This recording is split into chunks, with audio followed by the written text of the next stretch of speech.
They say your engagement party should be one of the happiest days of your life, but mine started with my parents laughing in my face. My name is Nicole, and that night, I stood in the center of a beautifully decorated hall, dressed in a soft blush gown I had picked out alone, my hands slightly trembling, not from nerves, but from the weight of years of being underestimated. My parents were there, seated comfortably at the front with my extended family, smirking as they exchanged whispers. I knew those looks. The ones that say, "She's delusional again." The ones that sting more than words. You see, I told them I was engaged, and they didn't believe me. Not because I was dishonest, but because, to them, I was invisible. I had made the mistake of sending them a simple card instead of groveling for their blessing, and now they thought it was a prank. They called my fiancé Mr. Invisible. My mother joked loudly enough for others to hear, "Maybe he's a spy, so secret even she hasn't met him." Laughter erupted from their table. My chest tightened. I scanned the room, hoping for a distraction. Guests murmured. Some gave me pitying looks, others amused ones. I didn't flinch. I didn't cry. I just stood still, smiling softly. The music played, the food was untouched, and I waited because I knew something they didn't. My father raised a glass. To Nicole and her imaginary man. May she find someone real one day. The entire room broke into uneasy laughter. A few friends looked mortified, but no one said anything.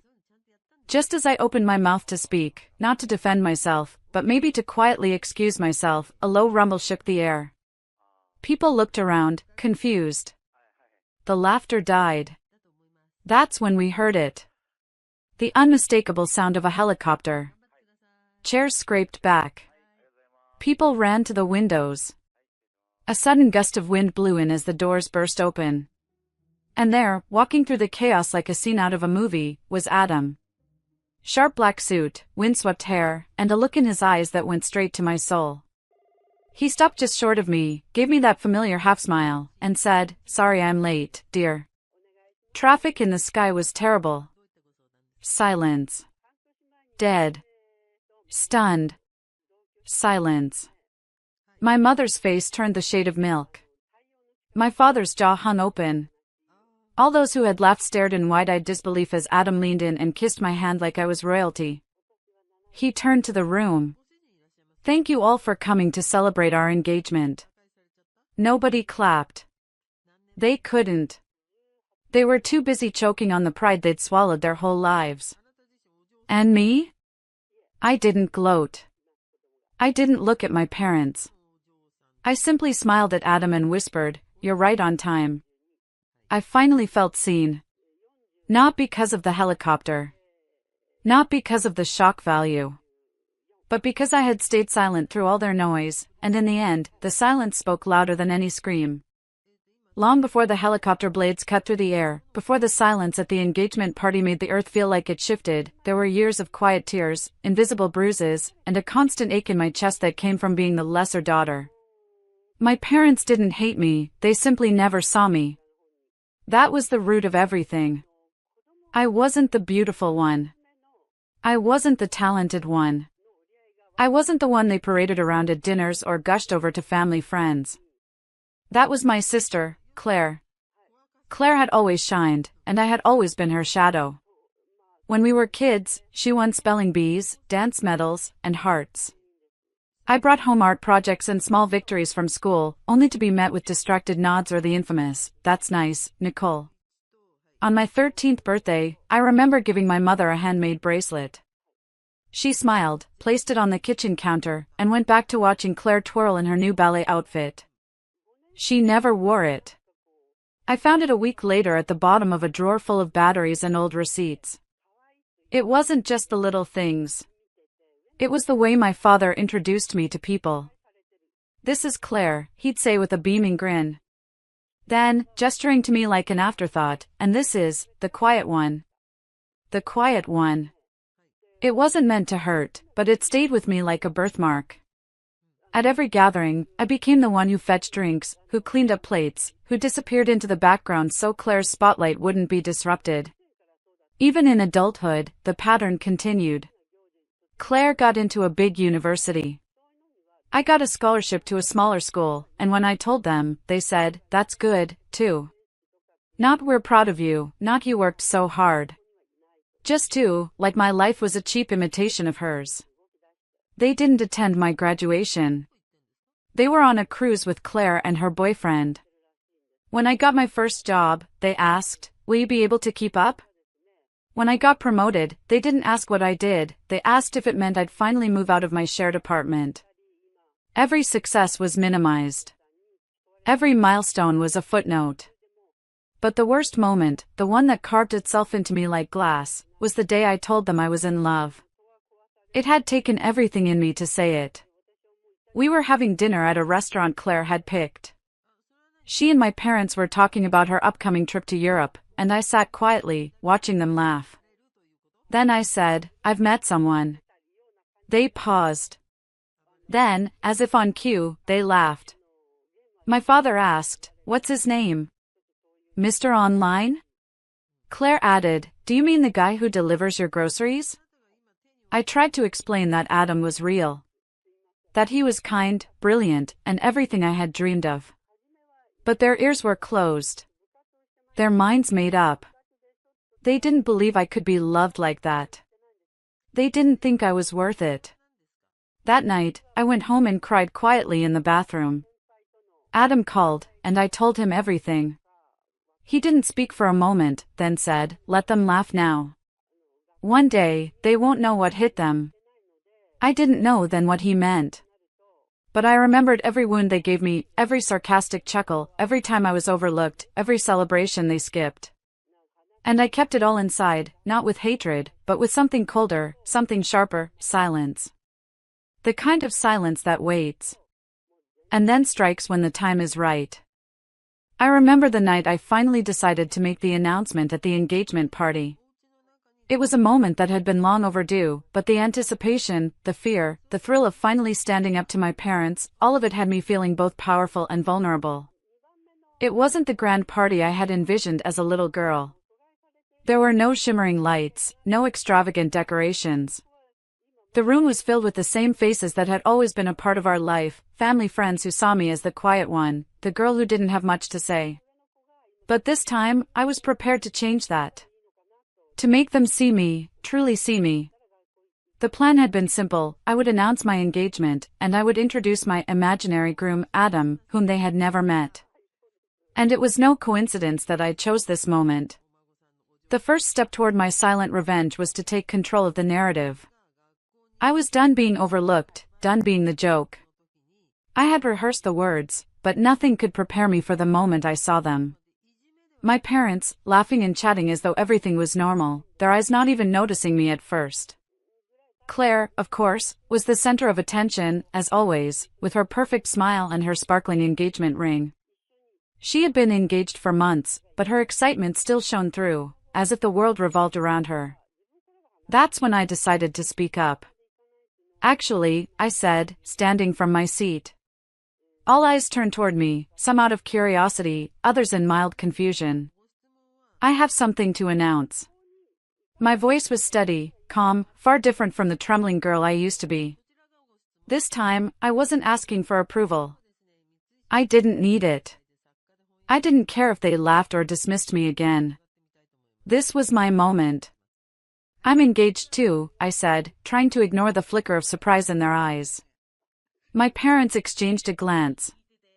My mother raised an eyebrow. "Really?" she asked in that familiar, condescending tone. "To who, exactly? Another online dreamboat?" The laughter around the room wasn't the kind I had imagined. It wasn't genuine or warm. It was a sharp, biting laugh, mocking, ridiculing. And then, with a voice that was louder than I'd ever intended, I added, "His name is Adam. And he's here." There was a pause, a moment of silence where the entire room seemed to hold its breath. And then, as if the universe had orchestrated it, the sound of helicopter blades whirring overhead broke through the tension. It was faint at first, a distant hum, but growing louder with each passing second. My parents' eyes darted to each other, confusion painting their faces. Was this some sort of joke? Was I seriously pulling this stunt to get attention? But I didn't waver. I didn't flinch. My heart beat a little faster, but I held myself firm. The helicopter hovered for a moment, and then it began to descend, the air vibrating around us as it touched down near the entrance of the venue. I watched their faces, their eyes narrowing in disbelief. This wasn't part of the plan they had in their minds. This wasn't something they could control. The door to the helicopter opened. A tall, broad figure emerged from the cockpit, a man dressed in a sharp suit. He was a perfect contrast to the scruffy image my parents had imagined for my fiancé. Adam looked nothing like what they expected, a mere fantasy conjured up by a lonely daughter. He was everything I had always dreamed of, calm, collected, successful. He adjusted his tie as he stepped onto the grass, walked toward the entrance, and with a grin, he looked directly at me. "Sorry I'm late, dear," he said in a voice that was deep, confident, and completely unbothered by the spectacle. I could feel the eyes of the room on me, but I wasn't looking at them anymore. I was only focused on Adam, and how, for the first time in my life, everything had come full circle. I had been ridiculed for loving someone they couldn't even imagine. But now, he was standing in front of them, the living proof of everything I had endured in silence. My parents looked frozen, their faces pale as they tried to comprehend the situation. My mother's mouth hung open, but no words came out. My father's face had turned from disbelief to something darker, a recognition that they had underestimated me, dismissed me, and, in doing so, had driven me to this moment. I stood there, watching them, but saying nothing. The silence was louder than any words I could have spoken. As Adam stepped forward, the room seemed to close in on me. The air felt thicker, and I could hear the sounds of the chattering guests slowly fade into the background, as though their voices were muffled by the weight of what was happening. Every eye in the room was on us. My parents, my relatives, all the people who had looked down on me, now saw what they had so effortlessly dismissed. Adam's presence wasn't just the grand entrance. It was the truth standing there in front of them, and it was a truth that no one could deny. He had everything that they'd told me I needed to find: status, success, charm. He wasn't some imaginary boyfriend I'd conjured up to escape the loneliness of my life. He was real, and he was more than capable of standing in front of the people who had never taken me seriously. But the silence between my parents and me wasn't as victorious as I thought it would be. It was heavy. My mother's face twisted with disbelief and embarrassment. She had always been the one to ridicule my choices, belittle my dreams, and treat me as though I was forever chasing unattainable fantasies. I had expected her reaction, but seeing it in real time made me feel something I couldn't fully process: regret? No, it wasn't regret. It was something far more powerful: liberation. Adam walked toward me, taking my hand with a smile that held the weight of unspoken promises. My mother's eyes flicked between us, and I could feel her trying to piece together the puzzle that had shattered in front of her. She opened her mouth to speak, but no words came out. The shock was too much for her to handle. I didn't need to say anything. I knew that. I'd spent my life waiting for the validation of my parents, hoping one day they would see me for who I truly was. But now, standing here in front of them with Adam by my side, I realized that their approval didn't matter anymore. The awkwardness of the moment grew, and I could sense the crowd shifting uncomfortably. This was no longer about a simple engagement announcement, it was a lesson they hadn't planned for, and they didn't know how to handle it. My father, finally able to find his voice, let out a strained chuckle. It was a weak attempt at regaining control of the situation. "You really thought this was going to work?" he asked, his words dripping with scorn. "You think you can just waltz in here and present this show of yours and expect us to believe it?" I could see the disgust in his eyes, a familiar look I had seen so many times growing up. It wasn't new. My father had always dismissed my dreams, dismissed me, in favor of his expectations, and the bitter sting of his judgment was something I had grown accustomed to. But this time, I wasn't flinching. I didn't feel the need to explain myself or beg for their approval. The woman who had stood before them all her life, meek and begging for recognition, was no longer the same person. I simply squeezed Adam's hand, steady and sure, as he responded calmly. "You may not believe it, but I'm here, and I care for your daughter deeply." His voice was firm but not forceful. It wasn't meant to provoke or escalate. It was just a statement of fact. And, for once, it felt like the truth. The tension in the air thickened, as if everyone were waiting for some sort of confrontation to explode, but it didn't come. I wasn't going to give them the satisfaction of a loud, angry fight. I had lived through enough years of that, and I was done with it. Instead, I let the silence speak for itself. My father's face hardened, his jaw clenching as if he were holding back the words he desperately wanted to say.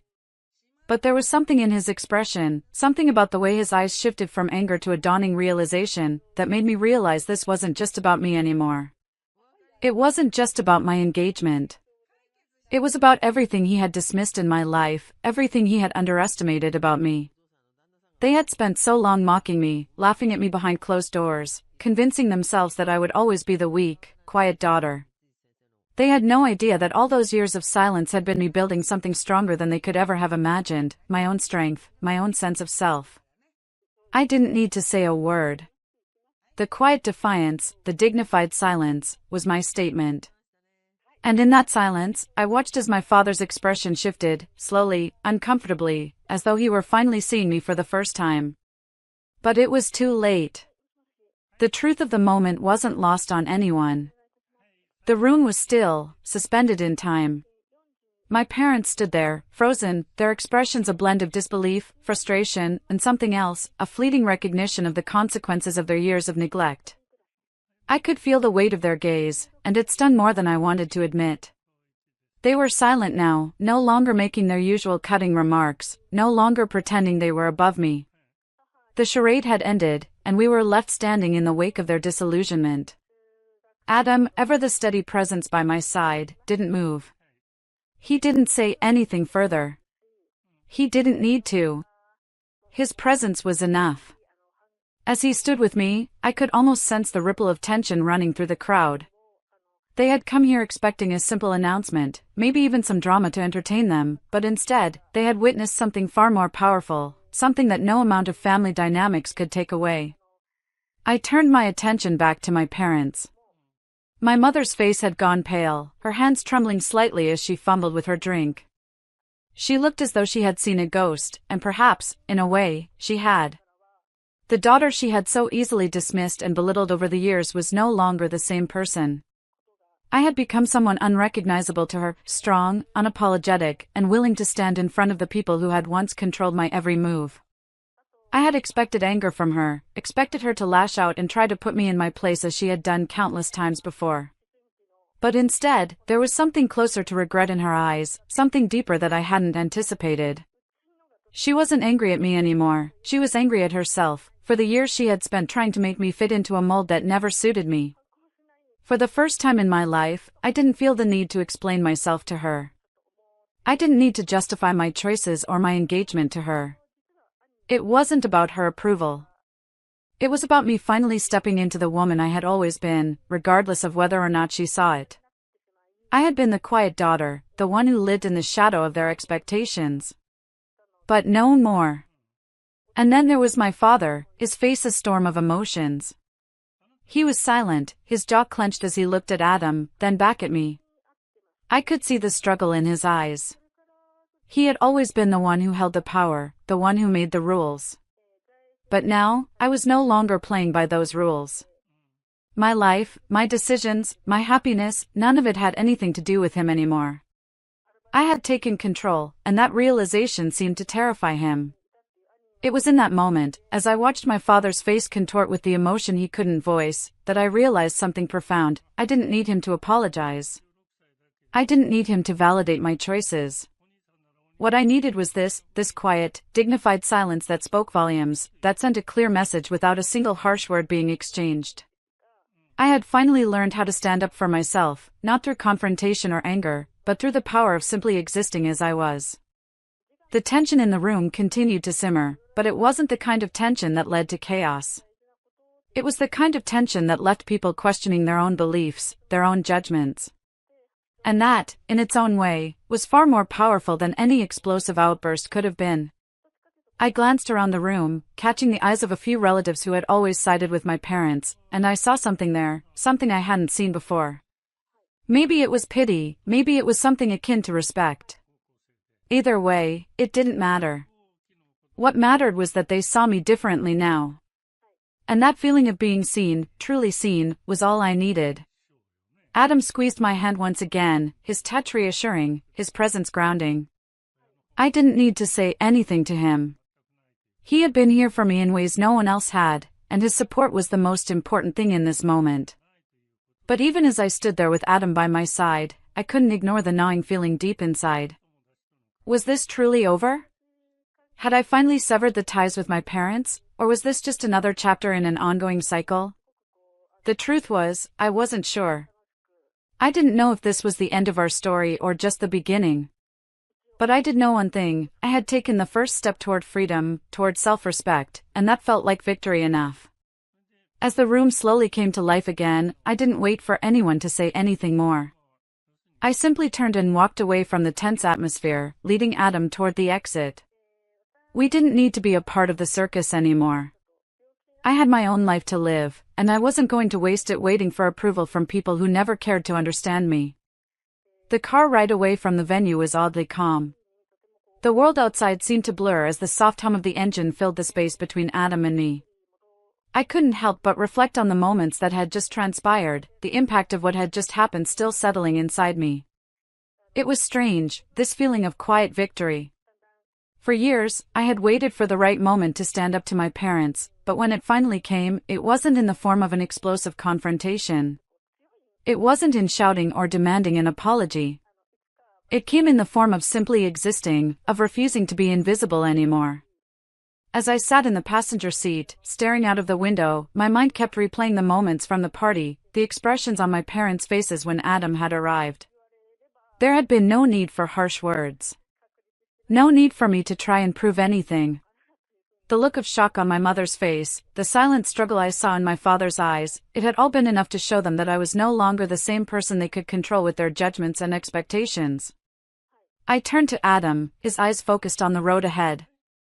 He had been my rock, the steady hand that had supported me through it all. I couldn't help but feel a deep sense of gratitude for him. He had stood by me not just today, but through all the years of self-doubt, through every moment where I wondered if I would ever be enough for my parents, for anyone. Adam had always seen me for who I truly was, not the person my family wanted me to be. "You're quiet," he said gently, breaking the silence. "How are you feeling?" I looked at him, offering a soft smile. "Relieved," I replied, my voice steady despite the whirlwind of emotion still swirling inside me.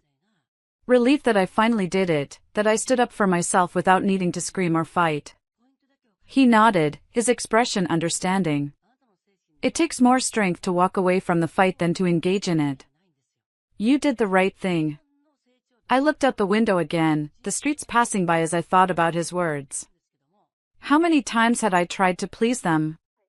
How many years had I sacrificed my own happiness, my own desires, just to win their approval? And for what? For a moment's fleeting praise, only to be forgotten the second I didn't meet their expectations? It was a bitter realization, but it was the truth. My parents had never really seen me. Not truly. They had seen an image of who they wanted me to be, perfect, obedient, silent, and they had tried to mold me into that image for so long. But that wasn't who I was. I was someone else now. Someone stronger. Someone who had learned to choose herself, to refuse to play the role they had assigned me. And as painful as that had been, it was the most liberating choice I had ever made.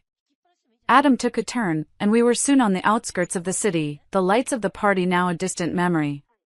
I could feel the tension in my body slowly fading, replaced by a quiet peace.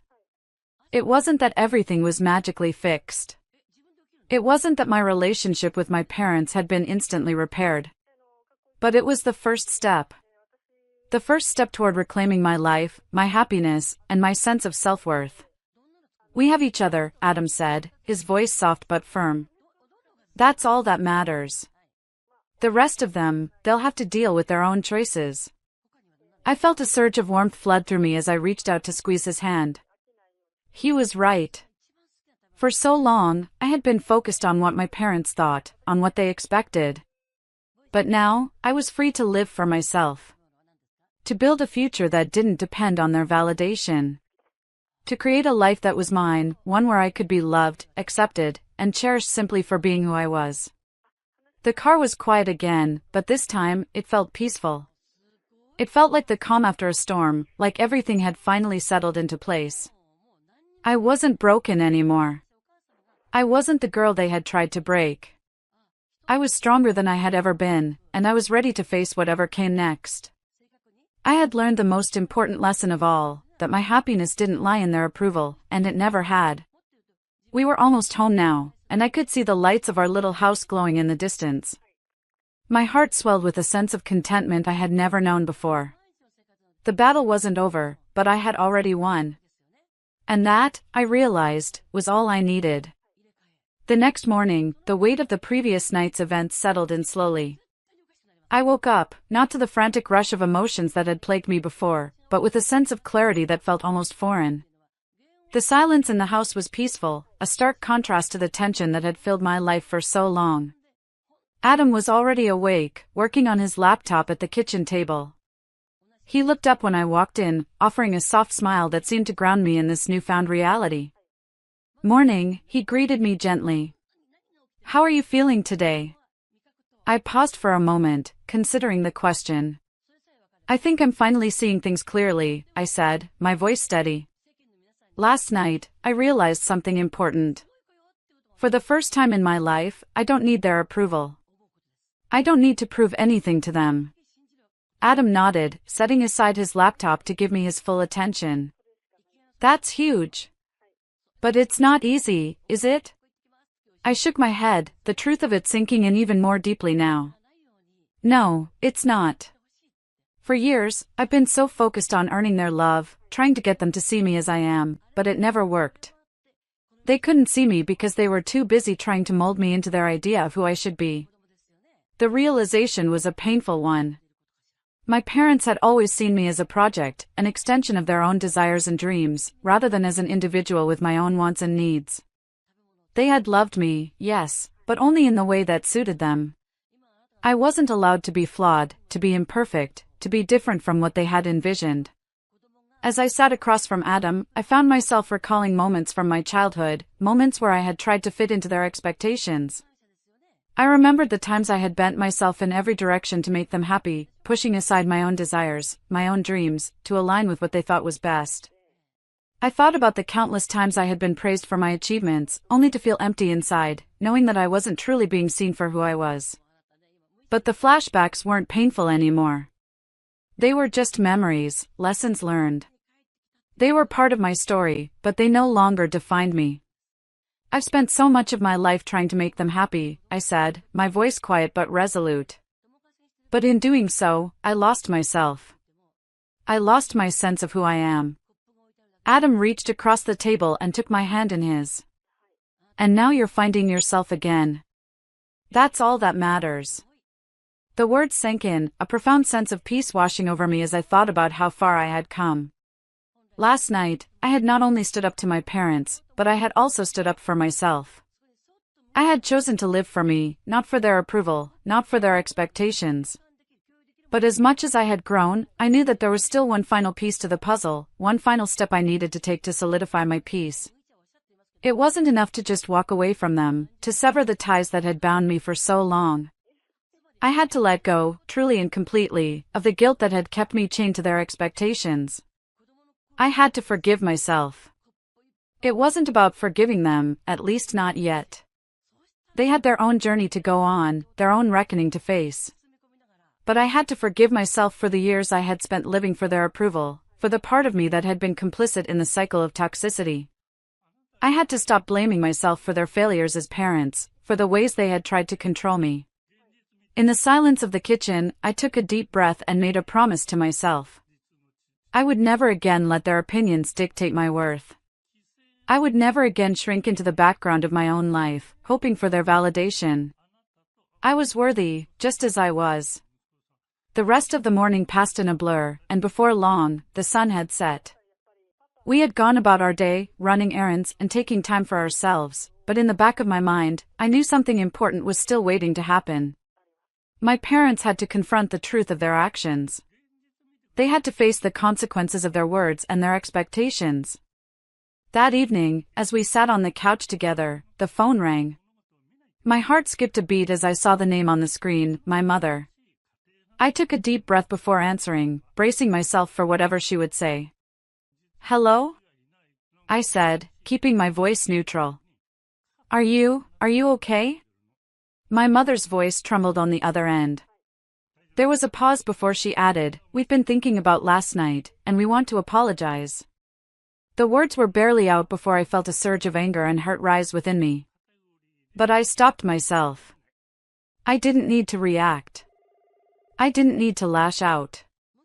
This moment was mine to control, not hers. "I'm fine," I said, my voice calm. "But I think it's too late for an apology. I've already made my peace." The silence on the other end of the line was deafening. My mother, for once, had no words. And with that, I ended the call, not with anger, but with a quiet sense of satisfaction. I had done it. I had finally taken control of my own life, and nothing could take that away from me. The days that followed felt surreal. For the first time in my life, I woke up without the heavy weight of my parents' expectations looming over me. The phone call with my mother had been the final step in a journey I had started without even knowing it, a journey toward self-discovery and freedom. Adam and I spent our days planning for the future, building our life together. His presence had been a grounding force through all the chaos, but it was my own inner strength that had carried me to this point. I was no longer the girl who had hidden in the shadows of others' lives, hoping to be seen, to be accepted. I was a woman who had chosen herself, for the first time ever. There were moments when the guilt crept back in, of course. The echoes of my mother's voice, the lingering sense of disappointment from my father, would occasionally stir within me. But each time, I reminded myself of why I had made this choice. It wasn't about rejecting them, it was about accepting myself. I had spent too many years trying to fit into a mold that wasn't mine, and now, I was free to live as my true self. One evening, as Adam and I sat on the porch, watching the sunset, I reflected on everything that had led me here. The pain of my childhood, the constant feeling of being unworthy, the frustration of never being enough for my parents, it all seemed like a distant memory now. I had let go of that burden, and in doing so, I had found peace. But there was something more. There was a deeper sense of satisfaction that came from knowing I had been true to myself. I had endured the years of silence, the years of being invisible, and now, I was standing tall. My parents might never understand, and that was okay. They might never see the woman I had become, but that was no longer my concern. I had found my voice, and I was using it to speak for myself, not for their approval. As I sat there, feeling the cool breeze brush against my skin, I thought back to the moment when Adam had arrived in the helicopter, when everything had shifted. It had been the ultimate moment of clarity, the final punctuation in a sentence that had been years in the making. My parents had been shocked, yes, but it was not their shock that mattered. It was my liberation that had been the real turning point. "Do you ever think about them?" Adam asked, breaking me out of my reverie. I turned to him, smiling softly. "Sometimes. But only in passing. I think about the girl I used to be, the one who thought she had to live for them. And I feel proud of her for making it through." Adam nodded, his eyes filled with understanding. "You're a strong woman, Nicole. I'm proud of you." Those words, simple yet profound, resonated deep within me. I had spent so much time looking for validation from my parents, from others. But now, I realized that the only validation I truly needed was my own. And for the first time in my life, I was proud of who I was becoming. The phone never rang again. My parents had tried to reach out once more, but I ignored their calls. It wasn't out of anger or resentment, but because I no longer needed their approval. I had moved on, and so had they. Our paths had diverged, and that was just the way life worked sometimes. Months passed, and slowly but surely, the peace I had fought so hard for settled into my life.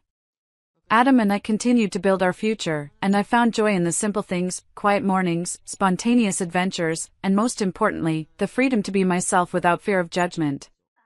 I had learned that peace didn't come from the approval of others, but from within.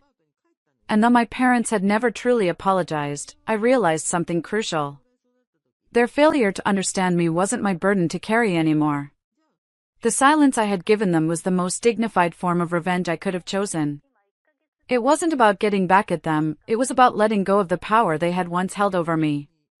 As time went on, I finally embraced the truth that had been slowly forming in my heart. I wasn't broken. I was whole. I had just needed to see it for myself. I had spent so many years looking for validation in the wrong places, seeking approval from people who would never truly see me. But now, I had learned the most important lesson of all: the only approval I needed was my own. And with that, I knew that my life had finally begun.